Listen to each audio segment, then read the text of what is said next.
Good morning. So today we're going to work on a number of random projects that we have here. And you can see in front of me I have quite a range of succulents. I have some leftover sempervivums from a project that I had worked on earlier, so I'm planning on planting up some of those today. We have a Tephrocarpus articulatus that needs a little bit of R&R. And I have a plant that had died in this pot and I want to plant it up and put it on a nice little table outside. So I have some garden tours coming up and really want to get some of these projects tied up. So let's get started.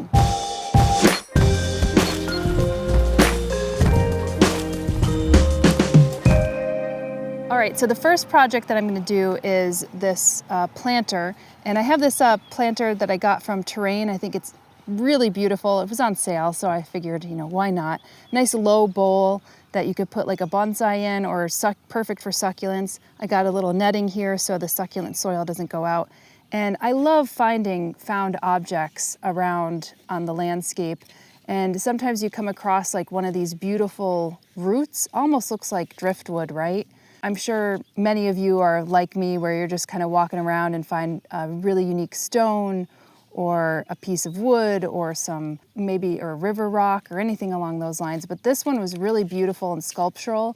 And I have some sculptural wood in one of my other succulent plantings and it looks really nice. And so I figured this could maybe go up this way or this way, but I think it actually fits really nicely in like this. So I'll probably fill the succulent soil around here and use a few of these. I also have some unrooted sempervivums right here that you could see.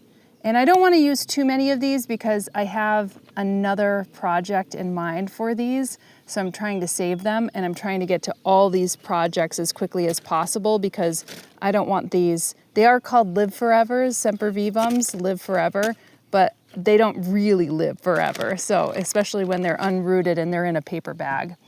So I'm going to use a bit of perlite, cactus mix, and the bonsai mix. Because this is a smaller pot, I'll probably pretty much be using primarily the bonsai mixture because I really like that. But I'm going to add just a little bit of perlite and cactus soil because the bonsai mixture doesn't go that far because it comes in a small bag. And it's nice to have a range of both organic and inorganic matter. And since this is going to sit outside primarily, because I am planting, these are cold hardy succulents, believe it or not. So cold hardy meaning I'm in zone 5-6 and they will survive here, which is pretty cool. And then I'll be adding quite a lot of bonsai mixture. I love the way this looks. So this is basically puffed shale, and then we also have calcined clay in here. So that's the orange, and the shale is kind of like the grayish color. And there's also some pieces of like hardwood in here, and it looks really nice.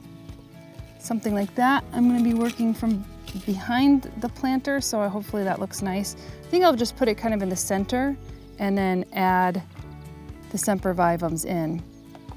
I think I want to save this one for this planter. So I'm going to be working with this sempervivum Hester. Now I've planted these types and I have a video on different categories of sempervivums, and I'm no expert on the plant, but you could tell that there's different categories. Like this is where's the arachnoideum with the webbing, and I find these have a sturdier leaf, and so when you plant them outside or if you bring your succulent containers outside for a little while, they tend to rot less, I've found. But these ones with a little bit more pliable leaves, they have a tendency to rot more unless you give them really well draining mix. So I just want to make mention of that depending on where you're planting. Now these are a little messy. They have a lot of soil on their leaves and they have ciliate leaves. I think once the wind blows, or if you have one of those things that kind of cleans off your computers that you could just blow over the top, because even toothbrushes just a little toothbrush and you can kind of wipe it away. All right, so I'm gonna go with this ciliosum. So this is Sempervivum ciliosum, subspecies ciliosum. This one is Sempervivum hester. And this one in the back was Sempervivum red nails. So that's kind of a cute little cultivar name. A lot of these will redden up in the sun. So if you have these out in the sun, they may look green right now, but then eventually they will turn red. This one's already reddening up. And this one is called Sempervivum spaghetti marinara. It's a cute name. I think just something as simple as that.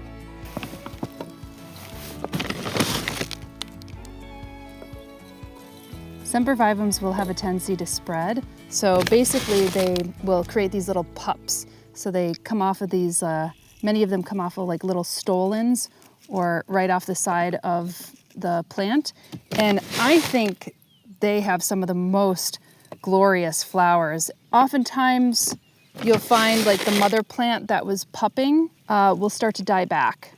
And so you might have some in there. So you always have to, with these container plantings, they look good for a pretty long time. After a while, they will start to tire and you just need to kind of clip them back. It's what I did with the last presentation that I was doing. I just had to kind of tidy it up a little bit. All right, let me see how that looks from the front. Yeah, quite simple but elegant. Awesome. Let's move on to the next project. Since I'm on the Sempervivums, let's do this one next. Now, I love the topper of this. You can see that it has like kind of like this lava stone topper. So I'm gonna try to save some of that. So this plant died really from lack of care. There wasn't anything crazy in the soil. So I'm basically going to just reuse some of that soil in here. So this one that I pulled out is my globiferum. So this is Sempervivum globiferum, subspecies Hirtum forma hytatra. Whoa, what a name. I love these globiferums. This is definitely a type of plant that I could plant outdoors and it usually has no problems whatsoever. And now this one I'm going to be displaying on a table. So it's going to be close for people to see. And I kind of picked this one because it's a little less dirty. It doesn't have too much soil on it.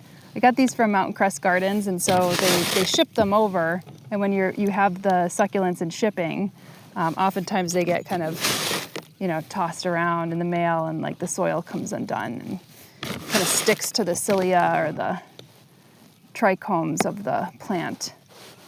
But this one's sweet, and it already has like these little globiferum babies coming off of the side of it. So